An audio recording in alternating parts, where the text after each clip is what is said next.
Hello. Today's question is why love is so painful. See, love is painful because it creates the way for bliss. Love is painful because it transforms.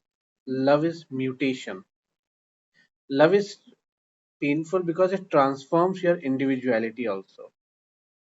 Each transformation is going to be painful because the old has to be left for the new. The old is familiar, secure, safe. The new is absolutely unknown. You will be moving in an uncharted ocean. You cannot use your mind with the new, but with the old, you know all the tricks. The mind is skillful. The mind can function only with the old one, but with the new, it is utterly useless. Hence, fear will arise, and leaving the old, comfortable, safe world, the world of convenience, pain is bound to happen. Pain will arise. It is the same pain that the child feels when he comes out of the womb of the mother. It is the same pain that the bird feels when he comes out of the egg. It is the same pain that the bird will feel when he will try for the first time to be on its wings. Am I audible? Isn't it or not? The fear of the unknown and the security of the known, the insecurity of the unknown, the unpredictability of the unknown makes one very much frightened. Please listen to it very carefully. I will repeat it again. The fear of the unknown and the security of the known, the insecurity of the unknown, the unpredictability of the unknown makes a person very much frightened. And because the transformation is going to be from the self towards a state of no self, agony is very deep. But you cannot have ecstasy in your life without going through agony. If the gold, let's suppose an example, if the gold wants to be purified, it has to pass through fire. And love is fire, my friend. Love is fire. It is because of the pain of love, millions of people live a loveless life. They too suffer, and their suffering is futile. To suffer in love is not to suffer in vain. To suffer in love is creative. It takes you to the higher levels of consciousness in your life. To suffer without love is utterly a waste. It leads you nowhere. It keeps you moving in the same vicious circle of this goddamn society. The man who is without love is narcissistic. He is closed. He knows only himself. He is full of himself, basically. And how much can he know himself if he has not known the other person? Because only the other can function as a mirror in our life. You will never know fully yourself without knowing the other one. Love is very fundamental for self knowledge too. The person who has not known the other in deep love, in intense passion, in utter ecstasy will not be able to know who he is because he will not have the mirror to see his own reflection. Am I right or not? You should connect with me on that. Relationship is basically like a mirror. And the purer the love is, the higher the love is, the better the mirror, the cleaner the mirror. But the higher love needs that you should be open. The higher love needs you to be vulnerable, to be insecure. You have to drop your armor. That is painful. You have not to be constantly on your guards. You have to lower your guards. You have to risk. You have to drop the calculating mind. You have to live dangerously. The other can hurt you. That is the fear in being vulnerable. The other can reject you also. That is the fear in being in love with your special partner. The reflection that you will find in the other one of your own self may be ugly. That is the anxiety. Avoid the mirror. But by avoiding the mirror, you are not going to become beautiful. By avoiding the situation, you are not going to grow either. The challenge has to be taken. One has to go into love also in his life, because what's the point of being born in this beautiful planet if you're not loving anyone? See, that is the first step towards godliness, and it cannot be bypassed. Those who try to bypass the step of love will never reach godliness also in their life. That is absolutely necessary because you become aware of your totality only when you are provoked by the presence of the other one.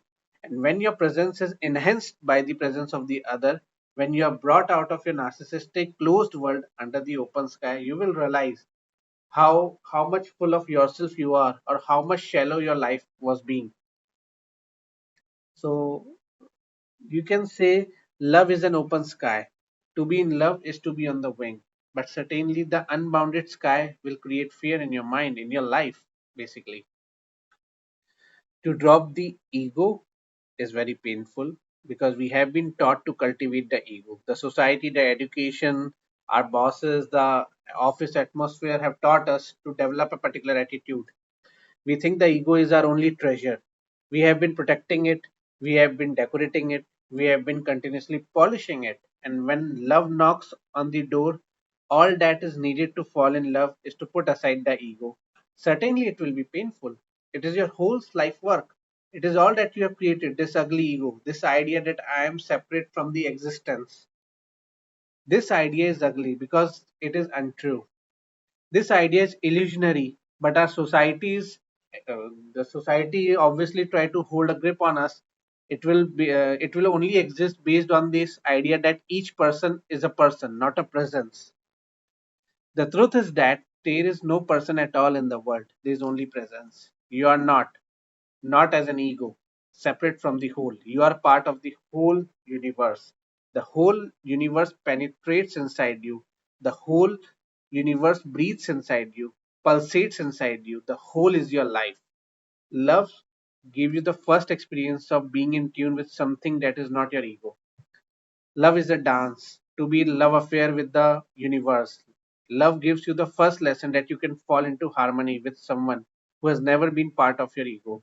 If you can be in harmony with a woman, if you can be in a harmony with a friend, with a man, if you can be in harmony with your child or with your mother, why can't you be in harmony with all human beings? And if to be in harmony with a single person gives such joy, what will be the outcome if you are in harmony with all the human beings on this planet? And if you can be in harmony with all the human beings, why can't you be in harmony with animals, with birds, with trees? That's one step leads to another one. That's how it is. Love is a ladder. It starts with one person, it ends with the totality. Love is the beginning, godliness is the end. Right or not? You should think about it.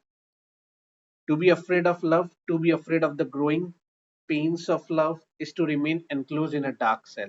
Modern man, the so-called what we say modern jobs in which we are trying to, the corporate sector, the finance sector, the MBA ones, typical ones who just want to get a high paid salary job without having a life.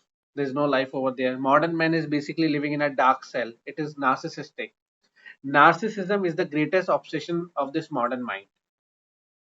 And there are problems which are meaningless in their life.